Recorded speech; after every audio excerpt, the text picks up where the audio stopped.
വിവിധ സാമൂഹ്യ സേവന പ്രസ്ഥാനങ്ങളുടെയും അമരക്കാരനായിരുന്ന രവീന്ദ്രൻ പനങ്കുറിയെ അനുസ്മരിച്ച് കേളി കൂമുള്ളി. ഗിരീഷ് പുത്തഞ്ചേരി സ്മാരക വായനശാല ഹാളിൽ നടന്ന അനുസ്മരണ യോഗം അത്തോളി ഗ്രാമപഞ്ചായത്ത് പ്രസിഡന്റ് ബിന്ദുരാജൻ ഉദ്ഘാടനം ചെയ്തു. തുടർന്ന് വനിതാ, UP സ്കൂൾ, ഹൈസ്കൂൾ വിഭാഗങ്ങളിലായി നടന്ന ക്വിസ് മത്സര വിജയികൾക്കുള്ള സമ്മാനദാനവും നടന്നു. BP മൊയ്തീൻ സേവാ മന്ദിരത്തിന്റെയും കാൻഫെഡ്, രക്തദാന സമിതി, എയ്ഡ്സ് ബോധവൽക്കരണ സംഘടന, റെഡ് ക്രോസ് തുടങ്ങി വിവിധ സാമൂഹ്യ സേവന പ്രസ്ഥാനങ്ങളുടെയും അമരത്ത് പ്രവർത്തിച്ചിരുന്ന രവീന്ദ്രൻ പനങ്കുറയുടെ അനുസ്മരണ യോഗം ഗിരീഷ് പുത്തഞ്ചേരി സ്മാരക വായനശാല ഹാളിൽ നടന്നു. കേളി കൂമുള്ളിയുടെ നേതൃത്വത്തിൽ സംഘടിപ്പിച്ച അനുസ്മരണ യോഗം അത്തോളി ഗ്രാമപഞ്ചായത്ത് പ്രസിഡന്റ് ബിന്ദുരാജൻ ഉദ്ഘാടനം ചെയ്തു.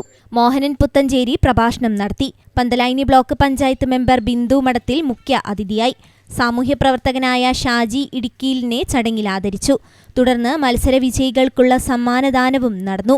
UP സ്കൂൾ വിഭാഗം ക്വിസ് മത്സരത്തിൽ ഹനായി മെഹറിൻ പനായി 1ാം സ്ഥാനവും ആത്മിക, ഗൗതം S എന്നിവർ 2ഉം 3ഉം സ്ഥാനവും നേടി. ഹൈസ്കൂൾ വിഭാഗത്തിൽ നിരഞ്ജന 1ാം സ്ഥാനവും മിത്ര കിനാത്തിൽ 2ാം സ്ഥാനവും ദിയ കൃഷ്ണൻ NM 3ാം സ്ഥാനവും കരസ്ഥമാക്കി.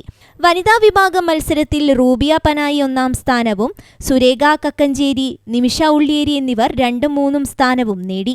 മത്സരം അധ്യാപകരായ KT സുരേന്ദ്രൻ പുത്തഞ്ചേരി, ദീപ്തി റിലേഷ് ബാലുശ്ശേരി എന്നിവർ നിയന്ത്രിച്ചു. ഷാജു കൂമുള്ളി അധ്യക്ഷനായി. R ബാബു കൂമുള്ളി, രഞ്ജിത്ത് കൂമുള്ളി, അജിത്ത് ചെറുവത്ത്, ഗണേശൻ തെക്കേടത്ത് എന്നിവർ സംസാരിച്ചു. ബിജു TR സ്വാഗതവും ഷാക്കിറ കൂമുള്ളി നന്ദിയും പറഞ്ഞു. News bureau, Atholi.